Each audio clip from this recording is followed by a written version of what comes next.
Respiration. Très important. Ah, tu respires pas, tu meurs. Donc, très important. Salut les entrepreneurs, c'est Aurélien Macar, l'auteur du livre Je gagne ma vie avec mon blog. Dans cette vidéo, je vais vous donner 7 conseils pour devenir millionnaire. Alors, si je vous parle de ça, c'est parce qu'en fait, moi, c'est mon cas. Je me suis rendu compte que j'étais millionnaire. Alors, vous allez voir, je vais vous expliquer. Je vais vous expliquer pourquoi, je vais vous expliquer comment j'ai fait. Il faut savoir que j'ai pas gagné au loto, j'ai pas gagné un jeu d'argent, j'ai pas hérité, ou plutôt si.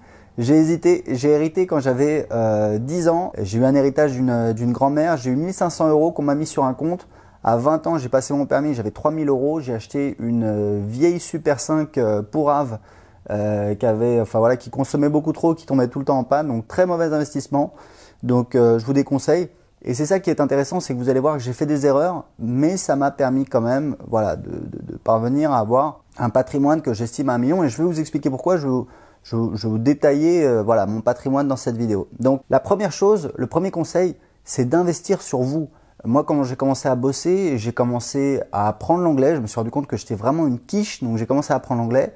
Ça m'a permis de me faire des amis américains à Paris. J'ai commencé à pouvoir parler anglais. J'ai commencé à prendre confiance au bureau. J'étais celui qu'on appelait s'il y avait un client étranger parce que personne ne parlait anglais. Et c'est vrai que quand vous prenez le téléphone et que vous parlez anglais, c'est un petit peu la classe et c'est pas très difficile. Et 3 ans plus tard, je suis parti vivre en Australie. Donc la première chose, c'est d'investir dans vous, d'apprendre une ou plusieurs langues étrangères, commencez par une et puis quand vous la maîtrisez, vous pouvez en apprendre une autre. Vous formez également. Moi, j'ai commencé à me former au développement personnel. Honnêtement, il y a des livres, je les partage souvent dans mes vidéos qui aident énormément, même si vous n'êtes pas entrepreneur, même si vous êtes juste salarié, pour obtenir plus de la vie, obtenir plus de vos collègues, obtenir plus de votre patron, obtenir plus de la vie en général. Donc investissez sur vous. Et une autre chose aussi que j'ai fait, c'est que moi, à partir du moment de l'année où j'ai commencé à travailler, j'ai toujours fait au moins un gros voyage par an. Et pour moi, j'adore voyager, il y a beaucoup de gens qui aiment voyager, mais pour moi, c'était un investissement sur moi-même. Et ce qui est marrant, c'est que en fin 2005, je suis allé en Chine avec un ami qui est marié avec une chinoise et c'était un voyage vraiment extraordinaire parce que elle parlait chinois, lui aussi d'ailleurs, et donc on a bourlingué, on est allé à Canton, à Hong Kong. 3 ans plus tard, j'étais en Australie, j'importais en fait des produits venus d'Asie, venus de Chine. Et je pense que ça m'a aidé quelque part, ça m'a donné la confiance de le faire. Et d'ailleurs, quand j'étais en Australie, je suis allé en Chine, je suis allé visiter des fournisseurs et c'était une expérience assez enrichissante. Donc première chose, c'est d'investir dans vous-même, c'est vraiment très important. La deuxième chose, c'est de commencer à épargner tôt. Et là, vous allez voir, j'ai fait des erreurs aussi. L'erreur que j'ai fait, c'est que j'aurais pu en fait prendre un crédit, investir dans l'immobilier dans les années 2000 et je ne l'ai pas fait parce que j'ai commencé à regarder, je voulais acheter et pour moi, ça avait déjà pas mal augmenté, je trouvais ça cher. J'avais pas envie de prendre un crédit à l'époque. Quand je vois c'était 120 000 € pour avoir un studio en banlieue parisienne, je me disais que ça valait pas vraiment le coup. Et c'est vrai qu'avec du recul, si je l'avais fait, petit à petit, j'aurais capitalisé. Mais là où j'étais bon, c'est que j'épargnais, je gérais très très bien mes finances personnelles. J'épargnais mon argent, j'épargnais à l'époque. Alors vous allez voir, c'est pas énorme. J'épargnais 300 € par mois, donc 3600 € par an. Donc c'est vraiment pas énorme. Mais si vous voulez, ça m'a donné, le capital pour lancer mon premier business. Et je sais que quand je suis parti en Australie, il y avait aussi une voiture que j'avais achetée à crédit et en l'occurrence, on me l'a volée. Et du coup, l'assurance m'a payé l'argent et je me suis retrouvé avec l'assurance m'a payé. Alors, en dessous de la cote, j'étais pas content. Ils m'ont payé style 9500 €, elle en valait 11 000. Et du coup, quand je suis parti en Australie à 28 ans, j'avais jamais été aussi riche, j'avais 15 000 €, d'accord? Donc c'est pas énorme, mais c'est 15 000 €. Mais si vous voulez, j'avais toujours eu dans l'idée que au début, l'argent que j'allais économiser, ça allait me permettre peut-être de lancer un business. Et quand je suis arrivé en Australie, j'ai fait un petit boulot, j'ai vu que ça marchait bien, j'ai investi tout mon argent en fait au final, et ça a bien marché. Et au final, j'ai économisé 50 000 €. Donc quand je suis rentré en France, 2 ans plus tard, j'avais 50 000 €. Donc je suis passé de 15 000 € à 50 000 €. Et j'explique dans mon livre Je gagne ma vie avec mon blog qu'en fait, au départ, je savais pas trop quoi faire, j'ai cherché plusieurs trucs, etc. Puis au bout d'1 an, j'ai rencontré des blogueurs amateurs qui gagnaient leur vie sur Internet. Enfin, qui gagnaient pas leur vie sur Internet, ils faisaient entre 500 et 1000 € par mois, mais il y en avait un, ça lui permettait de voyager, etc. Et du coup, moi j'avais un blog que personne ne lisait. Je me suis dit, c'est ça que je veux faire, ça va me permettre de voyager. Et du coup, je me suis lancé à temps plein. Au bout de quelques mois, j'ai commencé à identifier des gens qui cartonnaient bien. Je suis rentré en contact avec un et en fait, je l'ai embauché comme consultant marketing et je lui ai donné la moitié de mes 50 000 euros. Et on a commencé à travailler ensemble et 1 an plus tard, on a fait un lancement, on a fait 500 000 euros de vente en 2 semaines. Voilà, ça avait été 1 an de travail, mais au final, on a fait 500 000 euros de vente en 2 semaines. Alors voilà, les lancements, j'en suis revenu. Aujourd'hui, j'ai un business model tout à fait différent. Faut pas croire que j'ai gagné 500 000 euros, loin de là. Il y avait les remboursements, la TVA, les affiliés, le consultant marketing. Au final, il m'est resté voilà, entre, je dirais à peu près 120 000 euros dans la boîte, ce qui est évidemment super. Ça m'a permis d'embaucher mon premier salarié qui m'aidait, qui était mon assistant, qui s'occupait du support. Et puis voilà, j'ai continué un petit peu mon business sur Internet. Et tout ça pour vous dire que, alors voilà, c'est récemment, j'ai regardé un petit peu mes investissements, si vous voulez. Donc, j'ai habité en Colombie entre-temps. Maintenant, j'habite au Portugal, ça fait 2 ans. Et en fait, ce qui se passe, c'est qu'il y a 1 an et demi, donc quand je suis arrivé au Portugal, j'avais un petit peu de cash et mon objectif, c'était d'acheter un appartement dans l'année qui suivait mon arrivée. Ce qui n'était pas évident parce que je parlais pas la langue. C'était un défi. Et en fait, au bout de 6 mois avec ma femme, on s'est mis à 2 sur le projet. C'est elle qui a cherché, etc. Et on a trouvé en fait une super affaire. On a acheté un appartement ici de voilà à peu près 90 mètres carrés, 100 mètres carrés. Je ne l'ai pas mesuré exactement. Il faut savoir qu'au Portugal, les mètres carrés, c'est un petit peu la fête. C'est pas très clair. Et on l'a payé 125 000 euros. On a mis 30 000 euros de travaux pour le rénover. Donc au final, voilà, ça fait 156 000 euros. Et c'est un appartement qui nous génère 14% de rentabilité. C'est-à-dire que net, après frais, après impôt, la première année, il nous a généré 1 300 euros. Après impôt sur le revenu, hein, très important. Donc voilà, c'est pas mal. Mais surtout, aujourd'hui, si vous voulez, quand je l'ai acheté, je me suis dit, voilà, cet appartement, il vaut 50 000 euros de plus. Donc, j'ai déjà fait une plus-value potentielle.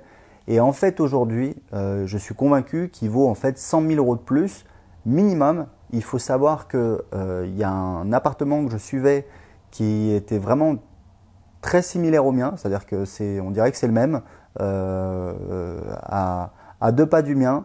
Donc voilà, caractéristiques tout à fait similaires, même nombre de chambres, même nombre de salles de bain, même surface.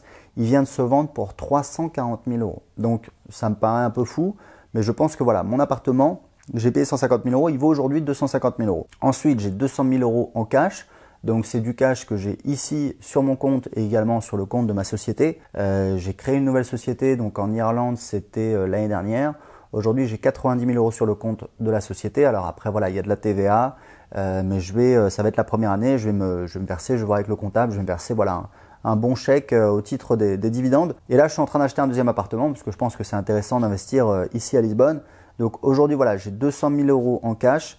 J'ai aussi un petit studio que j'ai acheté fin 2014 en Colombie, puisque ma femme est colombienne, on a vécu là-bas. Je voulais investir là-bas, 50 000 euros. Voilà, c'était du neuf, c'était assez qualitatif. C'est dans le centre-ville, donc c'est vraiment très très bien situé. Aujourd'hui, il est loué, il génère, je sais pas moi, je crois que c'est 8% de rentabilité à peu près. Donc il est loué voilà, pour de la longue durée. Il faut savoir que c'est un investissement qui n'est pas aujourd'hui rentable. Pourquoi? Parce qu'en fait, le peso colombien s'est cassé la gueule juste après que j'ai acheté mon appartement. Il a perdu à peu près 30%. Et donc mon équivalent, mon investissement a perdu voilà, 30% de sa valeur, mais bon, comme c'est que 50 000 euros, ça fait, voilà, il a perdu 15 000 euros, donc bref, voilà. Donc ça fait à peu près 500 000 euros. Ensuite, les autres 500 000 euros, c'est en fait mon business sur Internet. Si vous voulez, bon, les gens qui me suivent, vous savez que j'ai fait pas mal de choses depuis plusieurs années, je faisais des lancements avec des affiliés. Il y a 1 an, j'ai totalement changé mon business. Aujourd'hui, je suis sur un modèle par abonnement et je fais aujourd'hui à peu près 25 000 euros de revenus mensuels récurrents. C'est-à-dire qu'en fait, j'ai des abonnements. Et ça me fait voilà, 25 000 euros TTC, donc 20 000 euros hors taxe. Il faut savoir que un business avec un business model récurrent, on peut le valoriser à peu près. Alors évidemment, ça dépend du business, etc. Moi, je vends des formations.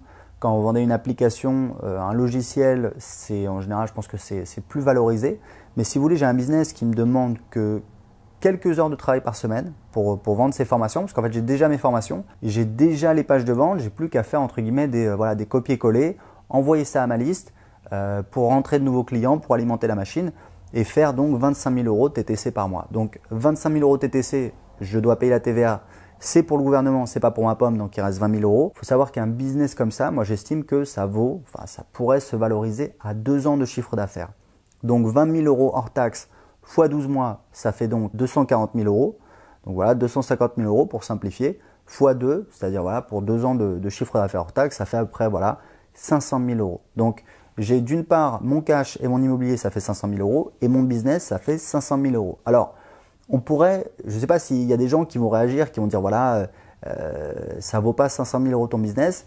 Moi, si vous voulez, mon business, je pourrais le vendre à quelqu'un. Il n'aurait plus qu'à faire des copier-coller, à envoyer des emails et il ferait 25 000 euros TTC par mois, 20 000 euros hors taxe.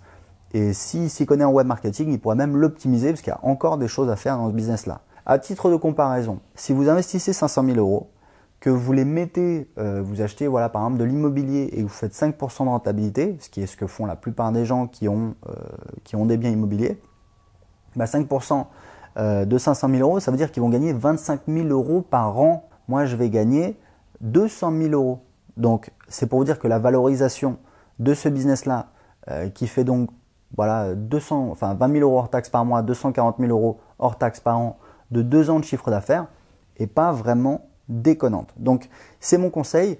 C'est idéalement, enfin voilà, si vous regardez un petit peu les gens qui ont beaucoup d'argent, très souvent, ils ont un business, ils ont créé une entreprise. Et l'avantage de créer une entreprise, c'est que non seulement vous avez des sources de revenus, c'est-à-dire que votre business, il vous génère des sources de revenus, mais ce que les gens oublient souvent, c'est que vous avez créé un bien que vous pouvez vendre potentiellement. Moi, j'ai une élève de mes formations, Sarah, elle a créé, elle a suivi ma formation, Blog et Gagner, elle a créé un blog, elle est parvenue à gagner ses premiers 1000 euros. J'ai fait son interview, vous pouvez la trouver sur ma chaîne.